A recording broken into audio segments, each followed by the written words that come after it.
வணக்கம் நேயர்களே, தந்தையின் பாட்காஸ்ட் தொகுப்பில் உங்களுடன் இணைவது பார்த்திபன். நம்ம பாரத தேசத்தை பொறுத்த வரைக்கும் பேசுறதுக்கு நிறையவே நல்ல விஷயங்கள் இருக்கு.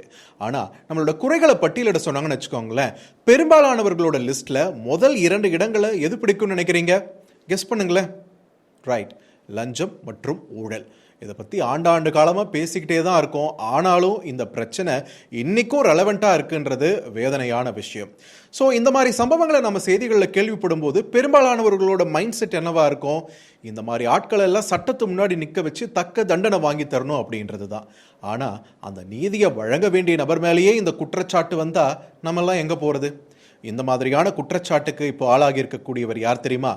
டெல்லி உயர்நீதிமன்ற நீதிபதி யஷ்வந்த் வர்மா. யார் இந்த யஷ்வந்த் வர்மா? மத்திய பிரதேசத்துக்காரர். உத்தரப்பிரதேசத்தில் வழக்கறிஞராக பிராக்டிஸ் பண்ணி அப்புறம் அலகாபாத் உயர்நீதிமன்றத்திலேயே நீதிபதி பொறுப்புக்கு வந்தவர். கடந்த 2021 இருந்து டெல்லி உயர்நீதிமன்றத்தில் நீதிபதியாக இருக்கார். நிறைய முக்கியமான கேஸ்களில் தீர்ப்பு வழங்கிய பெருமையும் இவருக்கு இருக்கு. ஆனால் இப்போ இவர் சிக்கியிருக்கிற விஷயம் பார்த்தீங்கன்னா, இவரை மிகப்பெரிய சர்ச்சையில் மாட்டிவிட்டு அவரை நீதித்துறை பணிகளிலிருந்து ஒதுங்கி இருக்குமாறு உச்சநீதிமன்ற தலைமை நீதிபதி அறிவுறுத்தி இருக்கிறார். இந்த நிலைக்கு அவர் தள்ளப்பட என்ன காரணம்? கடந்த மார்ச் 14ஆம் தேதி ஹோலி பண்டிகையை வடமாநில மக்கள் பெரும்பான்மையானவர்கள் அவங்கவுங்க சொந்த ஊர்களுக்கு போய் விமர்சையாக கொண்டாடிட்டு இருந்த தருணம். அப்போதான் யஷ்வந்த் வர்மாவுமே அவருடைய சொந்த ஊரான போபாலுக்கு போய் ஹோலி கொண்டாட போயிருக்காரு. அப்போ அவருடைய டெல்லி வீடு இருக்கு இல்லையா, பார்த்தீங்கன்னா லட்டியன்ஸ் ஏரியா இருக்கும் டெல்லியில். ரொம்பவே பாஷான ஏரியா, நிறைய செலிபிரிட்டிஸ் முக்கிய பிரமுகர்கள் இருக்கக்கூடிய பகுதி. அங்கே தான் இவருக்கும் பங்களா இருக்கு. அவருடைய பங்களாவில் அவுட் ஹவுஸில் இருக்கக்கூடிய ஸ்டோர் ரூமில் மின்கசிவு காரணமாக தீ விபத்து ஏற்பட்டதா சொல்லப்படுது. நைட் ஒரு 10:30 மணி ரேஞ்சில் தீ விபத்து ஏற்பட்டிருக்கு. உடனடியாக தீயணைப்புத் துறையினருக்கு தகவல் தெரிவிக்க 2 குழுக்கள் சம்பவத்திற்கு வந்து 15 நிமிஷத்தில் தீயை அணைச்சு முடிச்சிட்டாங்க. அதுக்கப்புறம் உள்ள இன்னும் எதுவும் புகஞ்சிட்டு இருக்கா அப்படின்றத பார்க்கறதுக்காக உள்ள போகும்போது தான் அவங்களுக்கு ஒரு பெரிய அதிர்ச்சி காத்துட்டு இருந்திருக்கு. 4-5 சாக்கு மூட்டையில் 500 ரூபாய் பண்டல்கள், கிட்டத்தட்ட 15 கோடி இருக்குன்னு சொல்றாங்க, பாதி எரிந்த நிலையில கண்டெடுக்கப்பட்டிருக்கு. இந்த நிலையில சம்பவ இடத்திற்கு போலீசாரும் வர அங்க இருக்கக்கூடிய சூழலை புகைப்படங்களாகவும் வீடியோவாகவும் அவங்க பதிவு பண்ணிடுறாங்க. இந்த தகவலை உரிய ஆதாரங்களோட டெல்லி கமிஷனருக்கு சம்பவ இடத்துக்கு வந்த போலீசார் அனுப்பி வைக்கிறாங்க. சம்பவம் நடந்தபோது வீட்டில் ஜஸ்டிஸ் யஷ்வந்த் வர்மாவும் இல்லை, அதே மாதிரி டெல்லி உயர்நீதிமன்ற தலைமை நீதிபதியான தேவேந்திர குமாரும் சொந்த விஷயமா லக்னோ போயிருந்திருக்காரு. எல்லாருக்குமே தகவல் அனுப்பப்படுது. அவருடைய செக்ரட்டரி அடுத்த நாளே சம்பவ இடத்துக்கு வந்தாங்க விசாரணை பண்றதுக்கு. ஆனா பாதி எரிந்த நிலையில எந்த ரூபாய் நோட்டுகளோ அப்போ இல்லை. அந்த வீட்டில் ஸ்டோர் ரூம்ல இருக்கக்கூடிய ஸ்டேஷனரி மாதிரியான பொருட்கள் தான் பாதி எரிந்த நிலையில கண்டெடுக்கப்பட்டிருக்கு. ஆனா போட்டோஸும் வீடியோஸும் ஆல்ரெடி போலீஸ் கைக்கு போய் அங்கிருந்து தேவேந்திரகுமார் நீதிபதி அவர்கள் கைக்கும் போயிடுச்சு. ஸோ இந்த தீ விபத்து சம்பவம், பாதி எரிந்த நிலையில் கண்டெடுக்கப்பட்ட 500 ரூபாய் பண்டல்கள், இதை பற்றி எல்லாம் ஒரு முழுமையான அறிக்கையானது டெல்லி உயர்நீதிமன்ற தலைமை நீதிபதியான தேவேந்திரகுமார் உச்சநீதிமன்ற தலைமை நீதிபதியான சஞ்சீவ் கண்ணாக்கு அனுப்பி வைக்கிறாரு. அவருடைய அறிவுறுத்தலின் பேரில் சம்பந்தப்பட்ட நீதிபதியான யஷ்வந்த் வர்மாவை விசாரிக்கிறதுக்காக சந்திக்க சொல்றாரு தேவேந்திரகுமார். இதனைத் தொடர்ந்து இருவருக்கும் இடையே சந்திப்பு நடந்திருக்கு. அப்போ இது சம்பந்தமான போட்டோகிராஃப்ஸ் மற்றும் வீடியோக்களை காட்டி விளக்கம் கேட்கிறாரு. அதுக்கு யஷ்வந்த் வர்மா தரப்புல இருந்து என்ன சொல்றாங்கன்னா, இதுக்கும் எனக்கும் எந்த சம்பந்தமும் கிடையாது, என்ன பிரச்சனையில சிக்க வைக்க சதி பண்ணியிருக்காங்க, அந்த ரூம்ல அத்துமீறி நுழைஞ்சு யாரோ என்னை மாட்டி விடுறதுக்காக இந்த வேலையை பார்த்திருக்காங்கன்னு அவர் தரப்புல இருந்து ஒரு விளக்கம் கொடுக்கப்பட்டது.